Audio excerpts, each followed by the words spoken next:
Hello everyone, welcome to learning classes. Today's topic is informal English versus formal English. आज हम देखेंगे कि what's the difference between informal English and formal English. Okay friends, informal क्या होता है friends और formal क्या होता है, पहले हम इसको थोड़ा सा समझते हैं. Informal होता है जबकि आप अपने किसी फ्रेंड से, फैमिली से, रिलेटिव से या किसी ऐसे इंसान से बात कर रहे हैं, किसी ऐसे पर्सन से आपका जो है कन्वर्सेशन हो रहा है जिसको आप जानते हो, ठीक है. तो आप कैसे भी मतलब बात कर लेते हो, यानी कि जो डेली आपके बोलचाल के जो वर्ड्स होते हैं वो आपके आते हैं, ठीक है. लेकिन जब हम फॉर्मल बात करते हैं, फॉर्मल इंग्लिश में बात करते हैं, तो हम वहाँ बात करते हैं जहाँ पे जैसे कि ऑफिशियल लेवल हो गया आपका, ठीक है. कोई चीज़ आपको लीगल, कोई आपके डॉक्यूमेंट्स हो गए, वहाँ पे आपकी फॉर्मल ही इंग्लिश चलेगी. फॉर्मल लैंग्वेज जो वहाँ पे यूज़ होती है, फॉर्मल तरीका वो आप यूज़ करते हैं, ठीक है.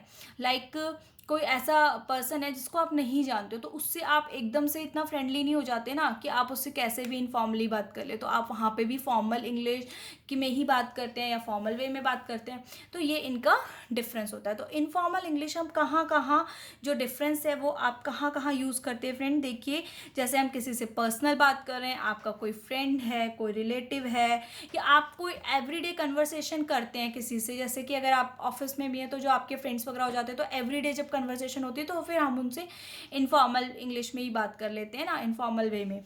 ऐसे आप जनरली टेक्स्ट मैसेजेस करते हैं या फिर हम व्हाट्सएप करते हैं, तो इसमें तो सारा कुछ इनफॉर्मल इंग्लिश में ही चलता है, सब जानते हैं इस बात को. सोशल मीडिया, सभी लोग सोशल मीडिया के बहुत सारे प्लेटफॉर्म्स यूज़ करते हैं आजकल.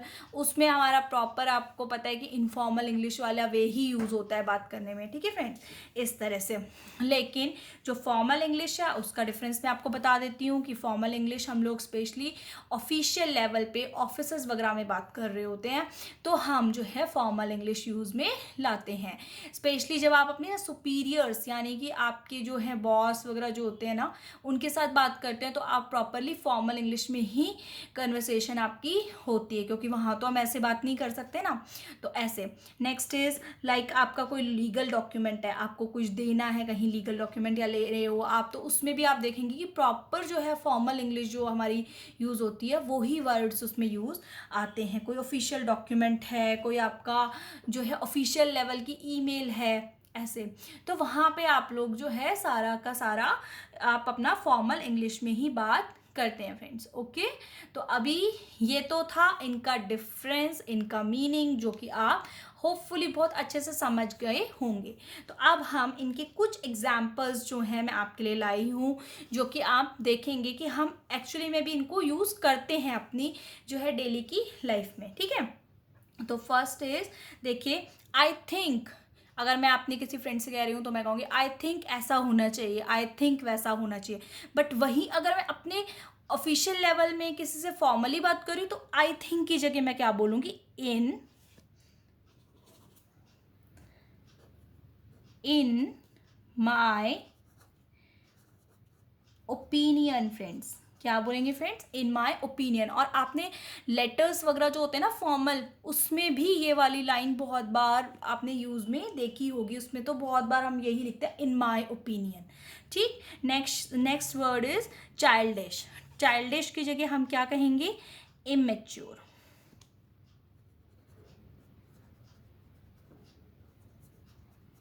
इमेच्योर. ओके फ्रेंड्स, क्या बोलेंगे फ्रेंड्स, इमेच्योर.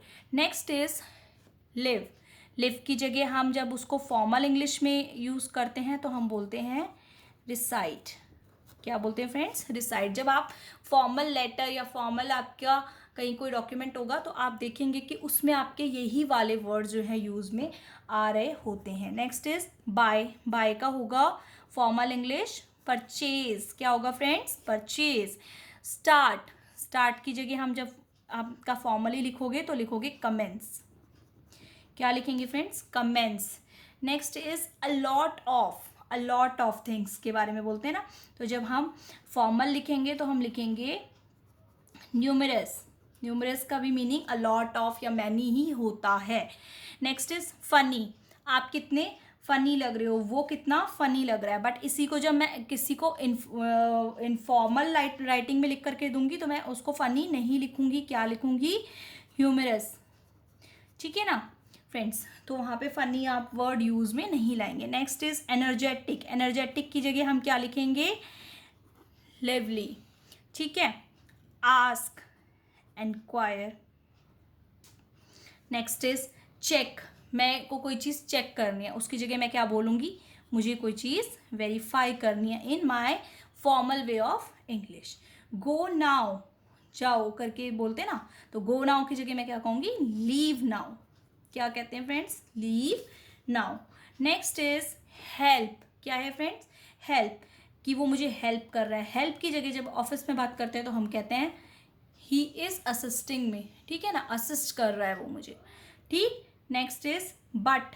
बट की जगह आप क्या लगाएंगे फ्रेंड्स? How ever. आपने फॉर्मल लेटर्स में बहुत बार हाउ एवर वर्ड का ही यूज़ किया भी होगा और आप करते भी होंगे। स्टॉप। स्टॉप की जगह क्या कहेंगे फ्रेंड हम फॉर्मल वे में? Seize. Next is need. Need, उसकी जगह हम कहते हैं रिक्वायर। क्या कहते हैं friends? Require. Okay. Next is rich. He is very rich, तो उसकी जगह मैं कहूँगी वेल्दी। क्या कहूँगी फ्रेंड्स? वेल्दी मैं उसको कहूँगी। ठीक है। Next is go ahead. Go ahead की जगह मैं बोलूँगी प्रोसीड। क्या बोलूँगी फ्रेंड्स? प्रोसीड।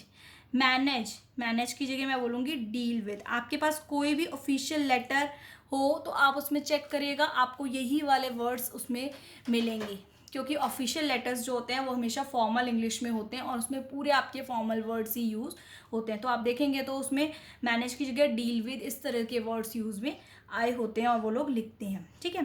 कीप की जगह आप लिख सकते हैं प्रिजर्व। क्या लिख सकते हैं friends? Preserve. In the end. In the end की जगह हम क्या लिखेंगे? फाइनली। ओके फ्रेंड्स, तो hopefully informal English versus formal English की जो मेरी वीडियो है आपको पसंद आई होगी। पसंद आए तो मेरी चैनल लर्निंग क्लासेस को लाइक करें, शेयर करें, सब्सक्राइब करें। Thank you friends.